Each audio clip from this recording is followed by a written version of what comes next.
overall seemed in really good shape. Even 2 hours away, I think, when I saw him. All right. In addition to my 20 hours of work. Recording's going, right? Yes. So some research questions that we could look at, and these will, I get rid of my gum. By the way, I spilled a gallon of coffee on the floor. So be careful when you walk by.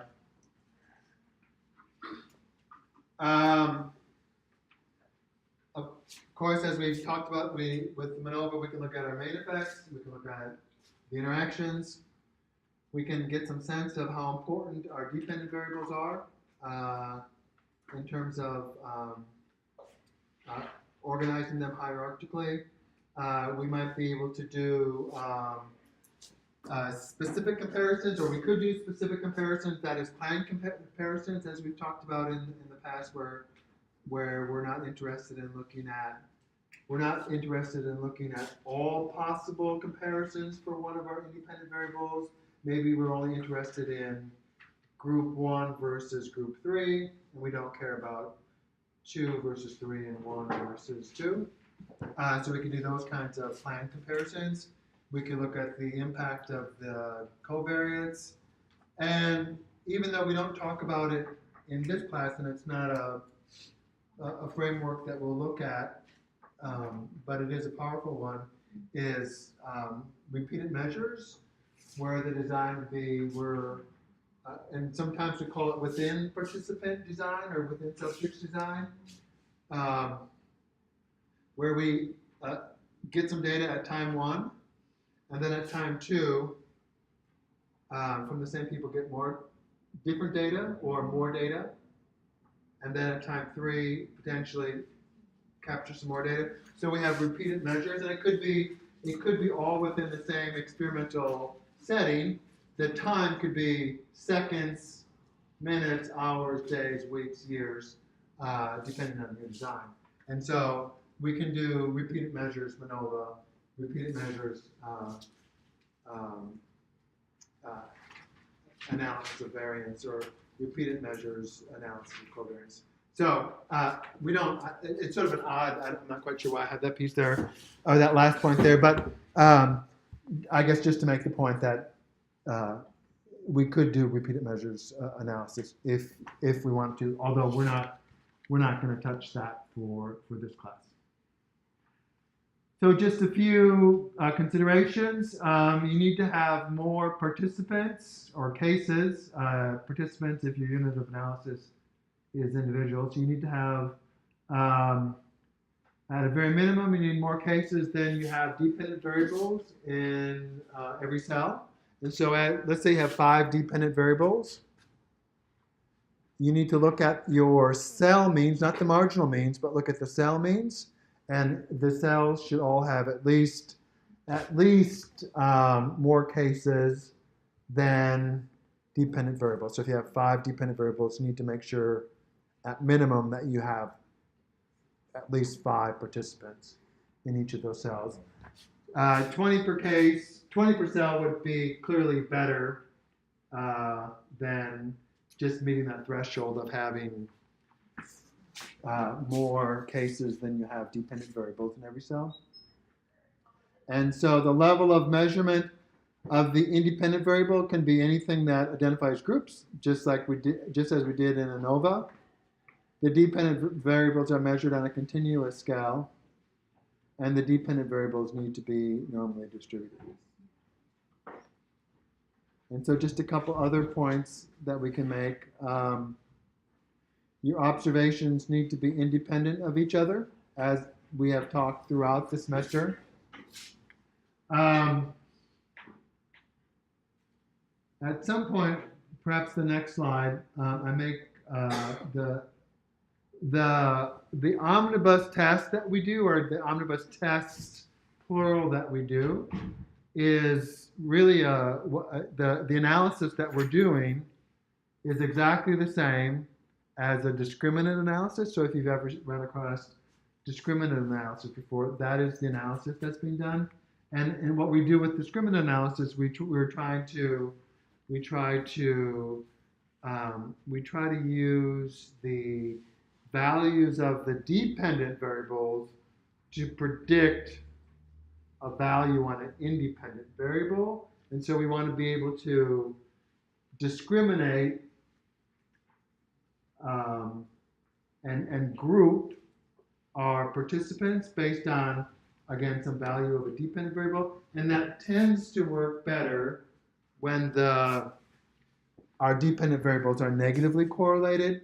And this negative correlation, we'd be looking for sort of a natural negative correlation across, or negative correlations across your dependent variables.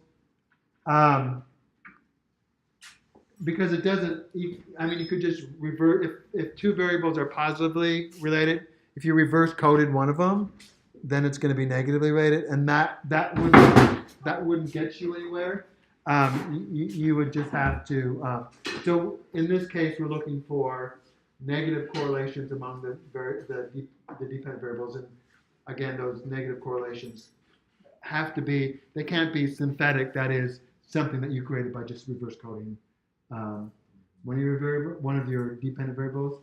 MANOVA works sufficiently well with moderately correlated dependent variables in either direction, and so this is usually not much of a consideration given this point.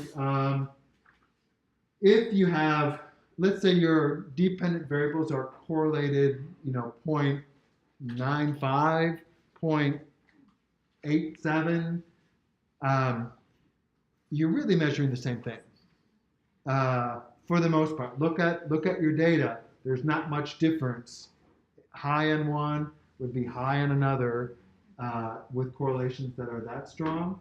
And so those probably should be fixed by deleting the offending or the dependent variables that are leading to those problems. So.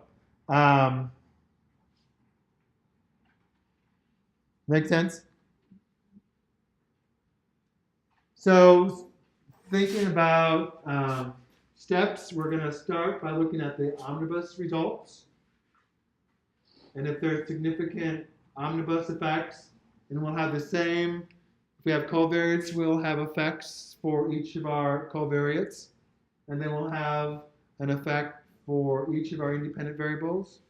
And then if we have an interaction, if we have more than one independent variable, we'll have effects for our, we'll have interaction effects. And so we're going to examine, we're going to determine if there are significant omnibus effects, and you do that across all possible effects. And then if there are significant omnibus effects, you then drill down to the univariate model to determine what the exact results are. In most cases, your textbook spends a fair amount of time talking about this step down ANOVA. And so I just have a slide in, but in most cases, and you can do this with SPSS, but by default in SPSS, it just produces the ANOVA. And so if there's significant omnibus results, we drill down to the univariate results, and at that point we just have we're looking at either ANOVAs, or if you're doing covariance and COVAs, and you would be looking at those results. And you could look at those results with or without some kind of alpha adjustment. So Bonferroni correction, for example, might be something that you would want to apply to maintain a consistent type 1 error rate, or a reasonable type 1 error rate for your research. Step down procedure, I'll let you read through this. It's really nothing that we will focus on in this class at all. It's just another way. Your textbook spends some time on it, as I said. It's just another way. It's another way if we find significant omnibus results, what do we do? What do we do with that? And this would just be another way to examine that. So one thing that we can, and this is getting back to this that we're looking at the omnibus MANOVA, and we create this linear combination, which that might sound like a scary thing. A linear combination has to be something really scary, but it really is just a regression equation. Think about the regression analysis that we've done earlier. And in this case, it's a linear. We're not looking at any nonlinear effects. It's just looking at straight lines. So we create a linear combination of dependent variables. And that combination works in a way that maximizes the differences across the groups that we have.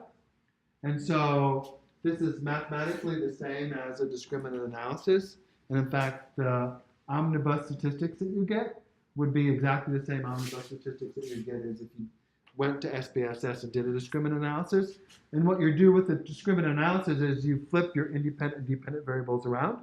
Your dependent variables become your independent variables, and then the independent variables, that is the grouping variable or variables, become the dependent variables. And we want to be able to we build a linear combination that allows us to maximize group differences, and we have different combinations based on the design that we have. And so with a two-way MANOVA, we would have three effects. We would have two main effects and an interaction effect. And so there'd be three of those combinations that are built. And really not all that important, but it's here, so I'm going to not at least mention it. You can think of the linear combination as being something similar, because the regression equation that we got when we did ordinary least squares regression is a linear combination where we had some weight, and we called that B in most cases, and then we'd have some value that we could associate with that, and that could be somebody's score on an independent variable. And then we'd have another weight for another variable, and we could associate somebody's score that they got on that variable. And we could do this math. We could take weight 1 times value 1 plus weight 2 times value 2, and do that all the way out until we get, if we have 5 dependent variables, we would have W5 and Y5. And we would then end up with this composite score for each of our respondents. And that is what we use to assess differences across the groups. And so for our purposes, this is less important. It's somewhat vague, I assume, for you, but some, at least anyway, intuition in terms of what we're doing. We build a linear model or a linear combination that allows us to best understand the differences across the groups. And then if we're able to, with confidence, put people in groups based on the score of their dependent variable, then we would say that there's a significant omnibus effect. If we can't do that any better than chance, then we would say that there's no significant effect there. And so this is probably, of all of the content on MANOVA, this would be the most important new content, because you'll not have seen this and you won't see this anyplace else. And this is we're talking about at the omnibus level, at the multivariate level. Because remember, once you get past this level, everything's all the same. There's nothing new. We've seen it all before. So at the multivariate level, there's several statistics that we can choose from. By default, SPSS gives us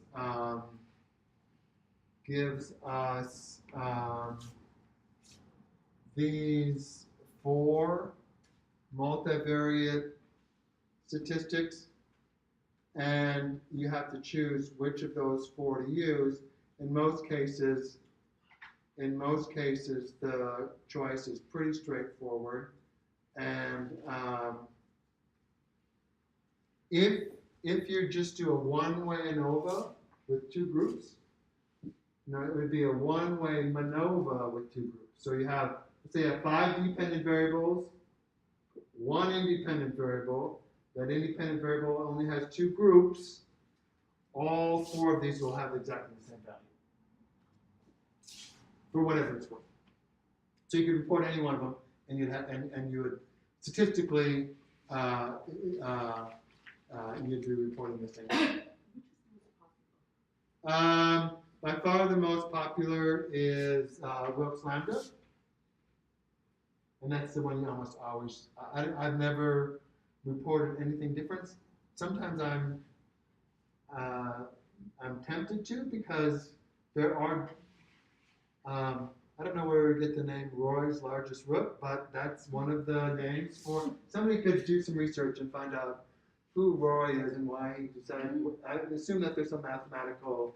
I know that there's some mathematical logic behind why he calls it largest root. I don't know what that is, but I always sort of giggle at it a little bit whenever I see it. But Roy's largest root is the most liberal of the of all of the tests, and it will oftentimes be significant when others aren't.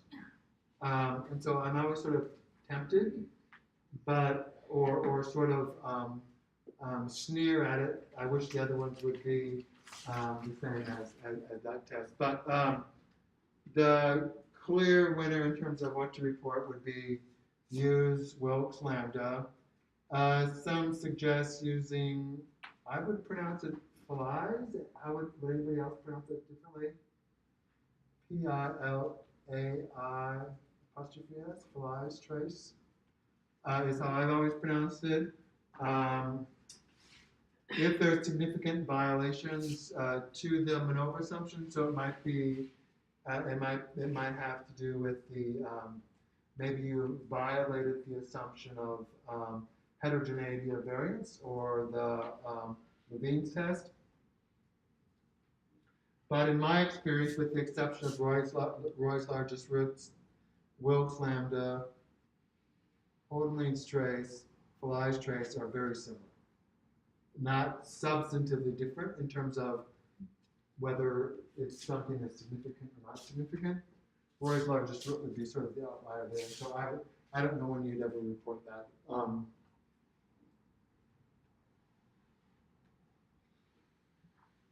And that's it. So let's do,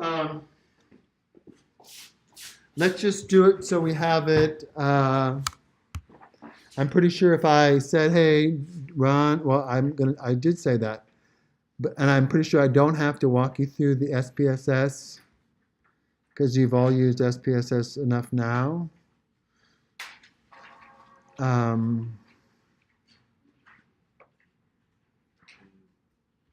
So does SPSS crash for everybody? If you have PC, it doesn't crash as much, I don't think. I don't know why that is. Damn PC. Yeah, the IBM software only works on PC. Yeah, I mean, up until I think probably it was. I mean, when I was in grad school, you couldn't. I don't think you could run it on an Apple computer. It was just before I started, it was mainframe, right? Probably in the 1990 or so. I started grad school in 1999, just for whatever that's worth. But a decade before that, it was probably a mainframe that you were. And even I had a class where for whatever reason, the professor made us use the mainframe because maybe that's all he used. as a graduate student, so we had to use mainframe to run our analysis, which never crashed either. So let's open some data, recently used data, and I want to open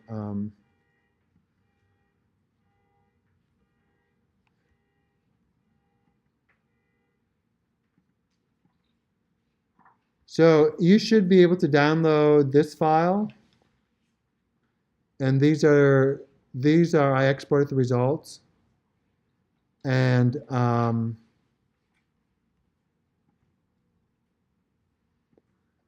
just going to replicate this analysis, and then we're going to walk through this analysis over for the rest of the class period. So to replicate that analysis, I'm going to do analyze, still GLM, but in this case multivariate, no surprises there. Our 4 dependent variables that we're going to do are 4 that we've used in the past. These are from the General Social Survey that ask participants how they feel about different ethnic groups, and it ranges from cool to warm. And so those are going to be our 4 dependent variables. Our fixed factor is going to be whether the participant is male or female. Nobody look at the results, by the way, from the MANOVA, because we'll hypothesize. I also want to do married, and this is just a dichotomy. So this is a 2x2 MANOVA right now, and so I have male, female, and then either married or not married. And the marital status one, if you break it down into the other groupings, divorced, or whatever the other options are, the size was just too small. The ends for the cells became too small. So I just said either the person was married or else. And that was the recoded variable. And then I'm going to add some covariates. And what do I add for covariates, just to make sure that I replicate what we did.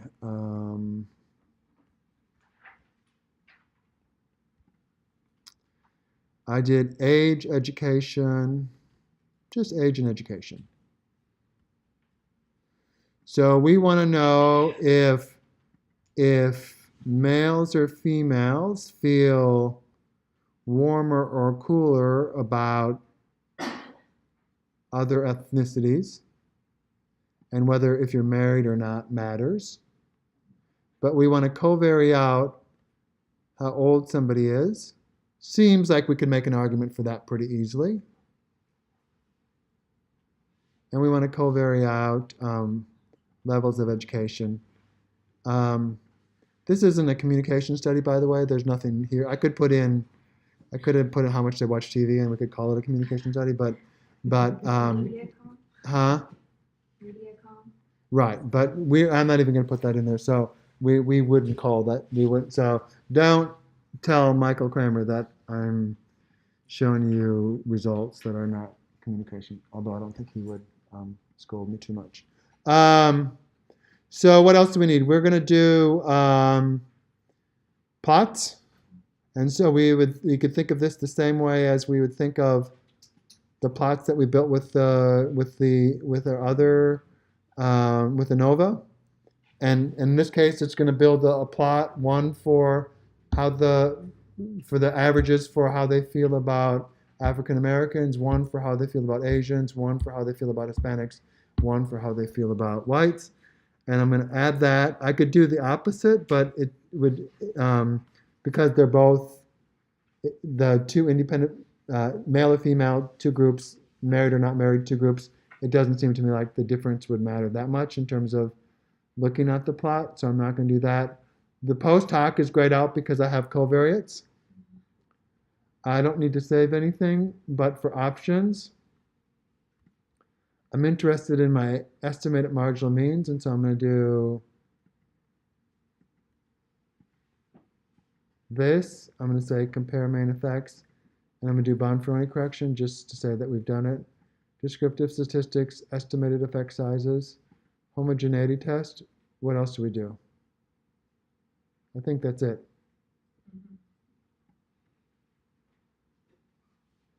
I say okay.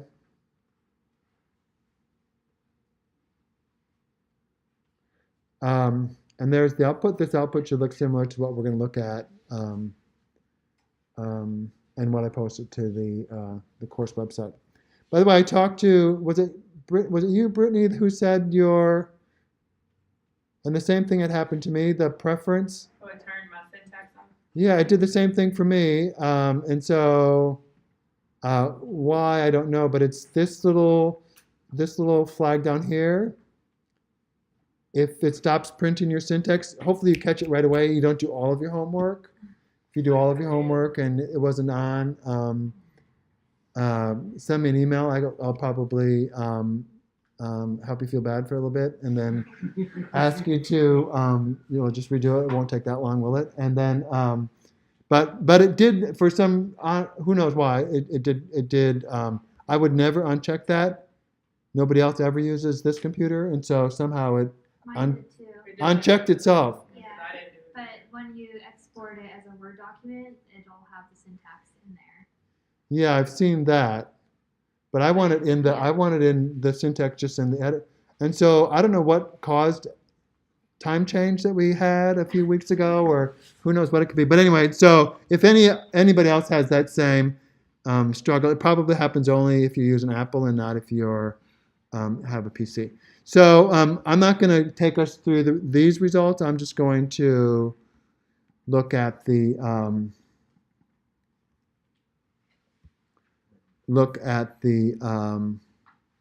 results, and we'll just go through this and sort of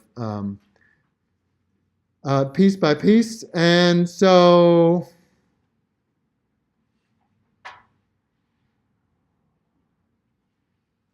in this case, this isn't particularly useful other than knowing that we have 286 males, 356 females, 342 people who are not married, and 300 people who said they were married.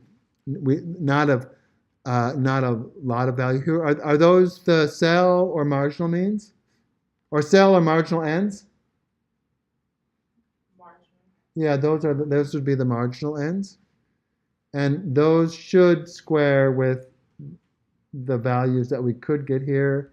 So here's male, total, that's a mean, that's for that's for our first dependent variable. Male, total, mean 286.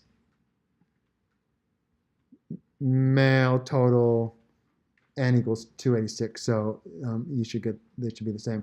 And so in this case, this 139, 147, those are cell means, and that's marginal mean.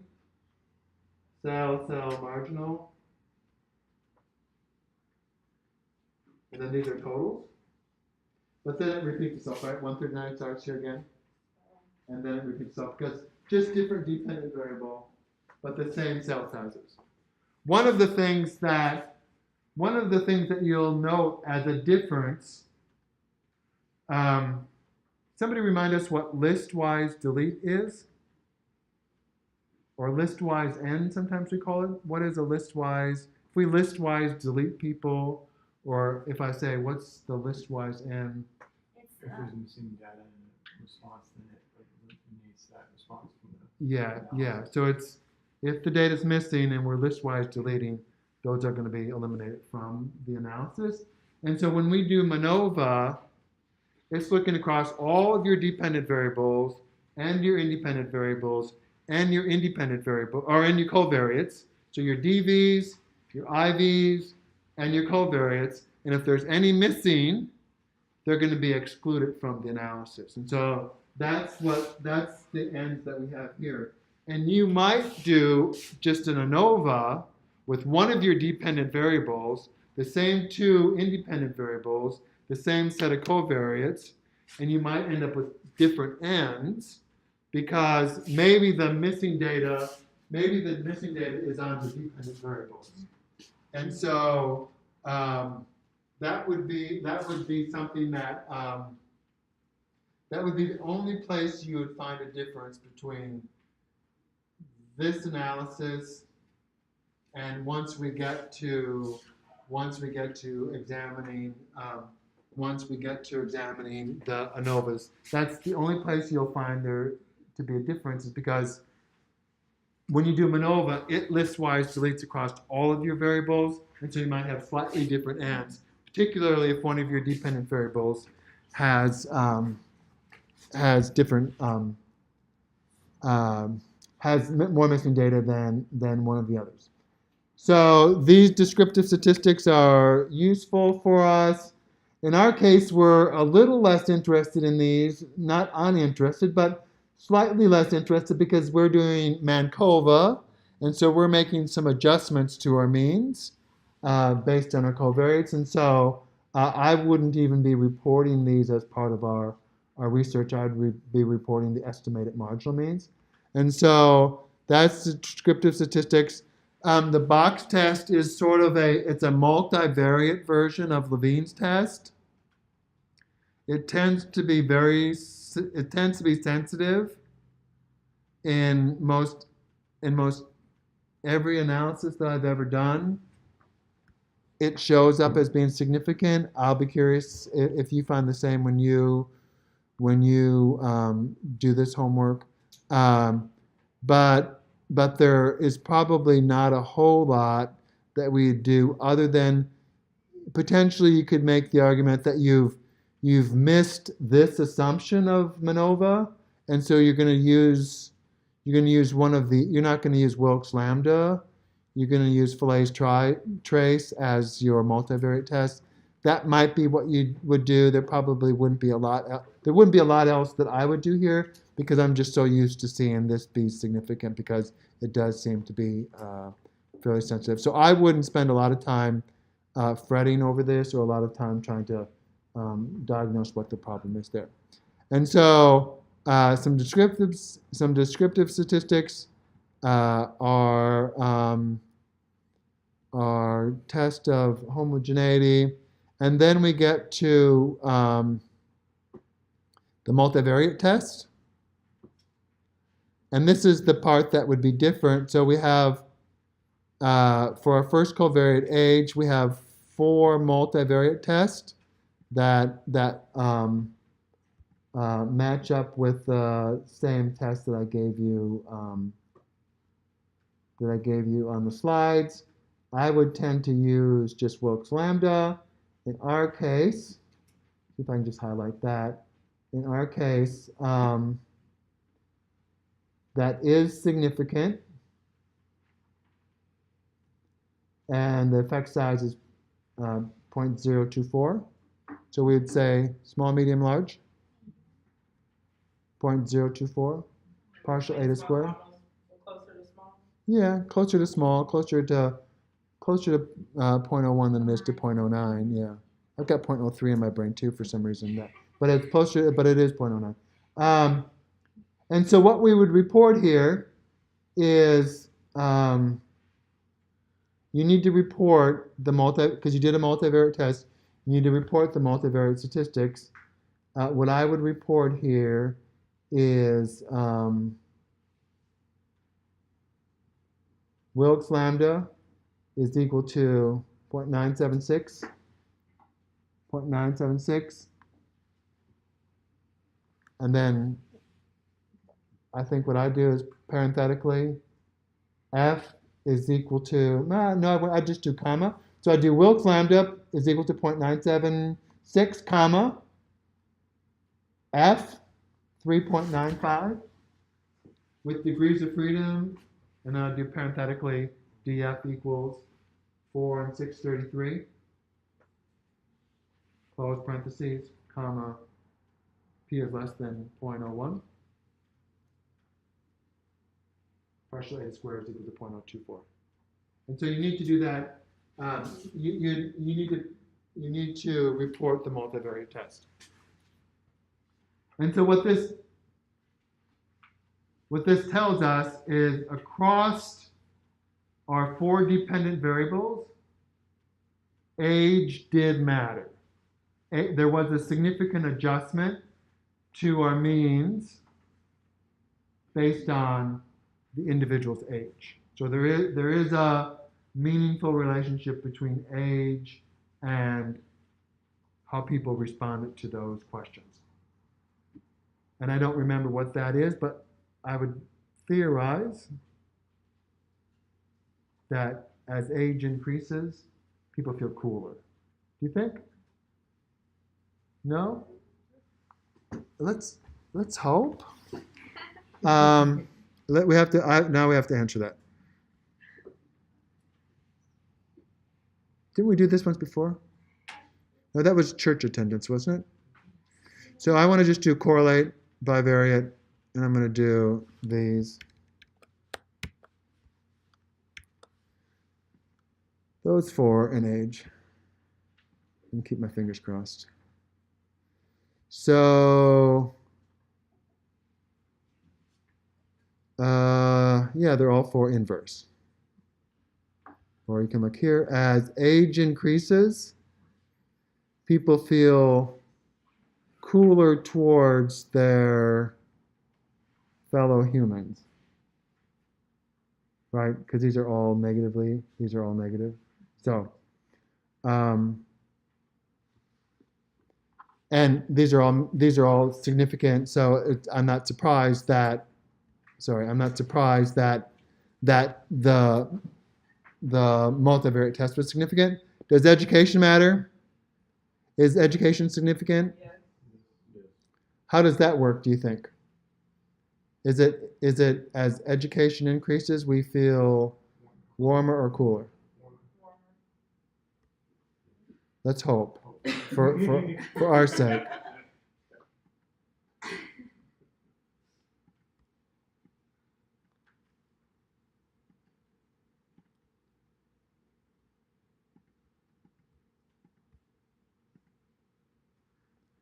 Yeah, all 4 of them are positive. So as education increases, people tend to feel warmer, and they're just bivariate relationships. And so there'd be one would have to be careful about interpretation there because obviously we're just looking at 2 variables.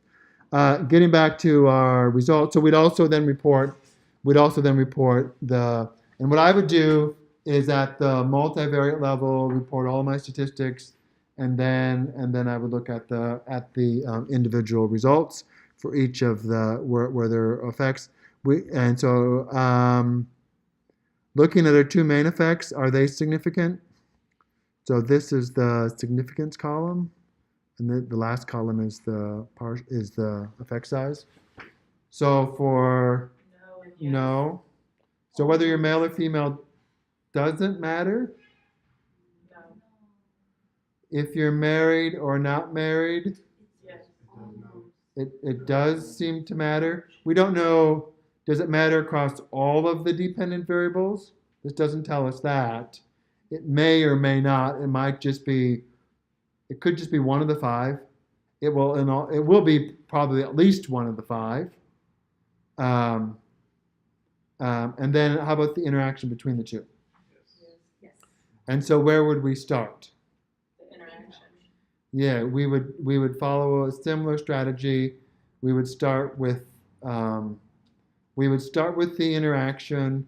We'd look to see which dependent variables the interaction is significant with, and for those dependent variables, we'd interpret that interaction.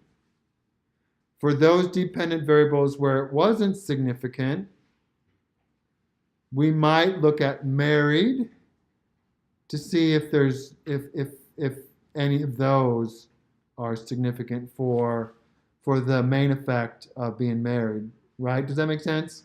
So you said What's start with the interaction and see which DVs is most or was significant on, and then the ones that is not, that's when you look at the covariates. That's when we look at the other main effect that was significant in our case, whether they were married or not. The idea being, if the interaction is significant, looking at the main effects tend not to make sense. So we look at the interactions where they're significant, and we do our interpretation there. And where they're not, where that interaction is not significant, we might look to see if marriage is significant for those dependent variables, and we would be able to maybe give some understanding to that. Because the interaction wasn't significant, then we have sort of the ability to look at the not just the ability, but sort of the rationale to look at the main effects. And only one of our main effects was significant, and that was marriage. So we're going to just continue to scroll down. These Levine's tests will be the same as the Levine's tests we would get for each of our ANCOVAs. All four of these are not significant, which is a good sign, right? Which is a little bit, which is a good sign, and it also leads to this box's test of equality of covariance matrix tends not to be something that I spend much time looking at because, again, it seems like it's hypersensitive. It's almost always significant. And so this is significant, saying that there's some inequality in our in the across our variances. But if we look at it for each of our four dependent variables, there's no problems at all because these are all not significant. And so the next is our test. The next group of output that we have is test of between subject effects. And age was a significant covariate, right? Mm-hmm.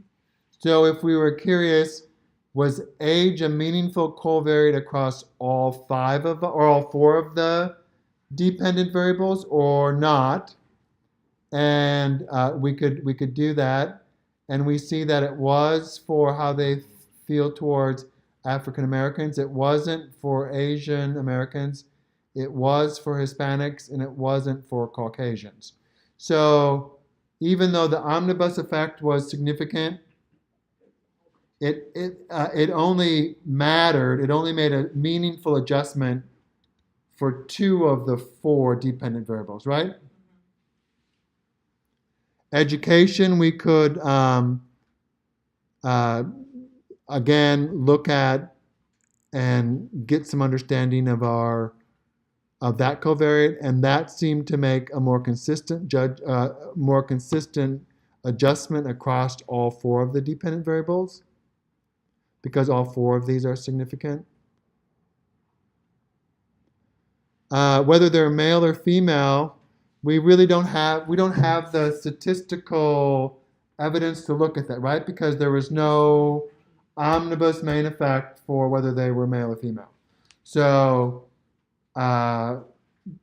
you have no justification for looking at that. It's hard not to look at it. Oh, this one is really close to being significant.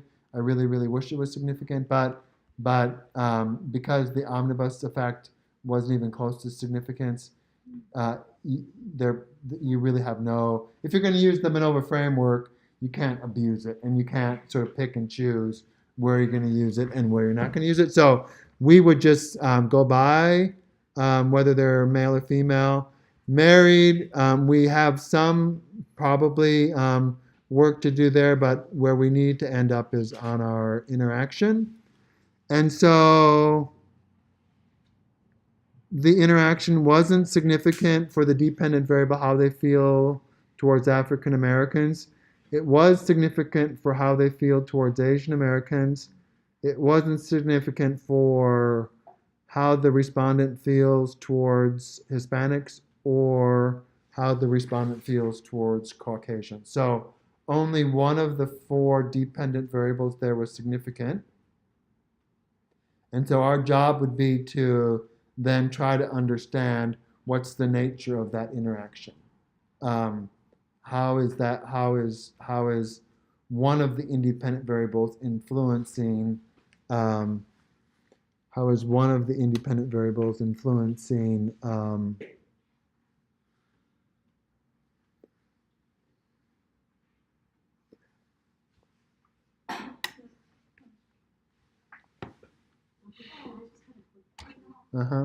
I'm gonna try to. It's not like What's that? Oh, this. Oh, damn it. I think we have enough. It's 5:32. We have plenty of battery to get through the day. I hope. Pavitra? When we report, so you don't want us to at all report the boxes test, I wouldn't. and so just report the other. I think if you report the Levine's test for the 4, Separately. nobody's going to quibble with that. That's probably more than most people would report. Most people would probably skip by it and not report anything. And you might have to, in a manuscript for a journal, you might not have the real estate to report everything that you want to, but in your dissertation, if you do this kind of work, you'd have plenty of real estate to report all those things. For the assignment, the same thing, you just want us to report Levin's. I would. Other questions? No? So the interaction is significant for how the respondent feels towards Asian Americans. Let's go down and find, the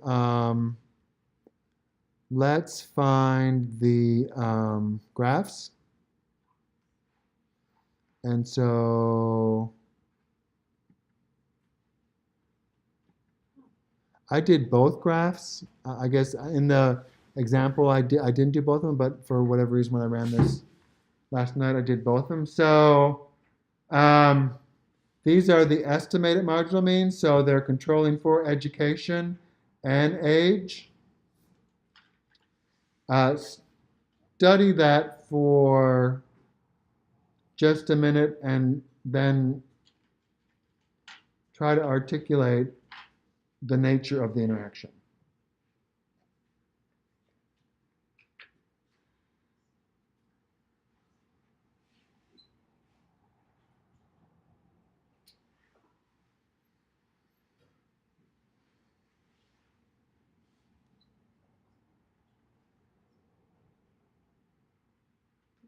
So how might we describe this interaction in words that, if you're going to have coffee with your friend who doesn't do any statistics, how would you describe that in a way that would be useful? Tyler? Married. One is red. Red is married, right? True. So married males have less positive feelings towards Asian Americans than married females, while non-married males seem to have a higher feelings, more positive feelings for Asian Americans than non-married females. Yeah, it's this line here that should grabs my attention, right? Because the difference between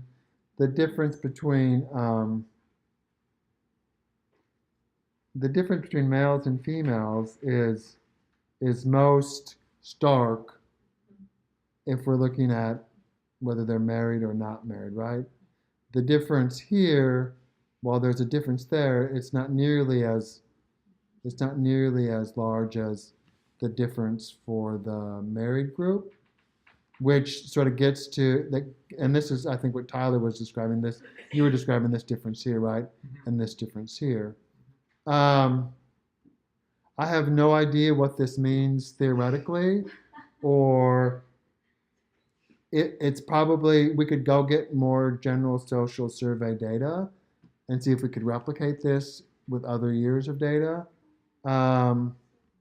We may or may not be able to, but personally, I don't really know what this means, other than sort of the description similar to what Tyler gave, that there just seems to be, it seems like married males, for whatever reason, feel a lot cooler towards Asian Americans than not married males. Anybody have a theory there? Age is count. No, because we control for age, right? Yeah. So we've and education. Maybe So- they're just not like crossing people out because they want to try to get married. Or maybe What? single males. What? Go with that again. What's this? Maybe they just keep warm feelings about people in general because they want to get married. So the married guy then is crossing. I'm married. I'm married So he's like, and I male. don't feel warm towards people anymore because I don't need us back. Because I have a partner. Everyone. I mean, that's a better explanation than I could come up with, but I think there's something to it that maybe like single guys are more attracted to Asians for some reason than married guys are more. this sounds like some crazy internet kind of. I feel like me and William are on the same. Yeah, it makes sense. Like Gotta keep It does? your options open. yeah, especially like manga, with the rise of popularity of manga, and that's being more popular among single guys than like married guys. So now at least we have some, not theory, but explanations. I don't know. It seems to me like it might. How large was the effect size? We have 10 minutes left, right? Yeah. We have more time then. So I'm going to need to get to where I need to be.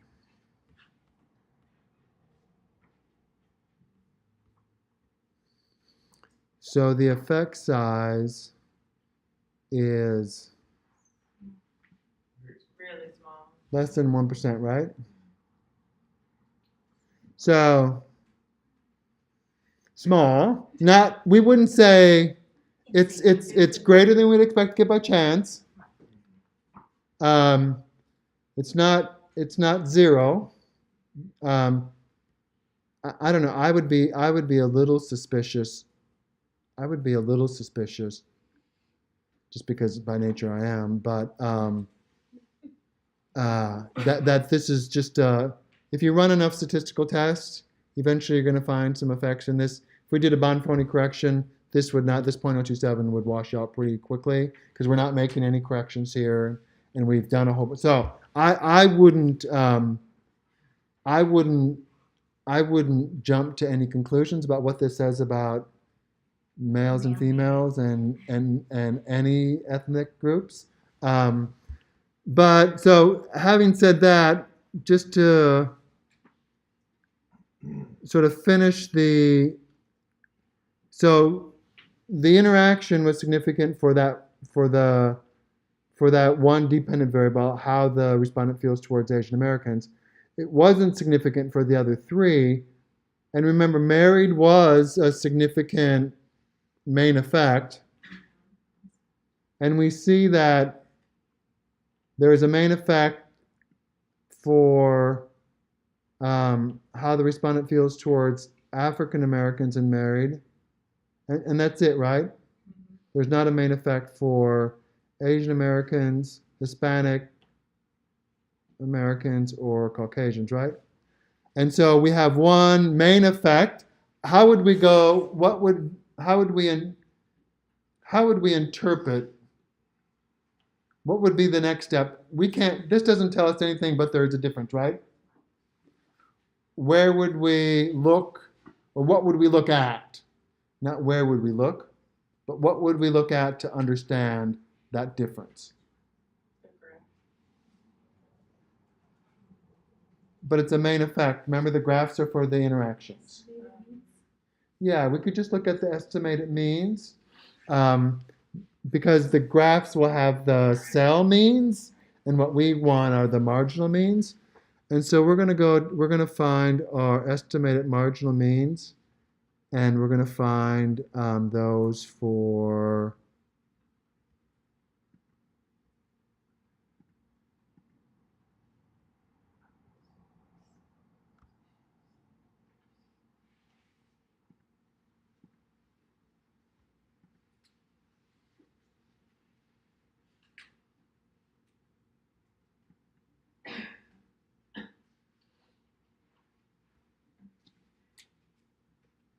here. And so there's a significant difference between how the respondent feels towards African Americans and married and not married, right? And these are the adjusted means. So they're the estimated marginal means. And in this case, not married feels warmer than married. And the difference is greater than we'd expect to get by chance. We could go back up and look at the effect size to see if that effect size is small, medium, or large. My guess is just looking at the differences here, it's probably closer to small than it is to medium. But that would be sort of the other step that we would have to take to more fully interpret our MANOVA. So what questions haven't I answered about homework number 6? Maybe a good strategy would be for you to work on homework number 6 between now and next week, not necessarily completing it unless you want to. And then next week we can start class with what kind of issues did you run into? What kind of challenges did you have with interpreting your results? Because I think that's probably where there'd be the most challenges. And so we'll start there next week. So if everybody can get that much of the homework number 6 done, and then bring your results, and then we'll start with questions about your results first thing next Wednesday. Anything else? Anybody going to watch Masters golf tournament? Nobody? I know people that take the whole week off, right? And they don't go to Augusta. They're like in front of the TV Yeah, my dad. from Thursday till DraftKings. what's that? He does DraftKings. Really? Yeah, try to win some money. Huh.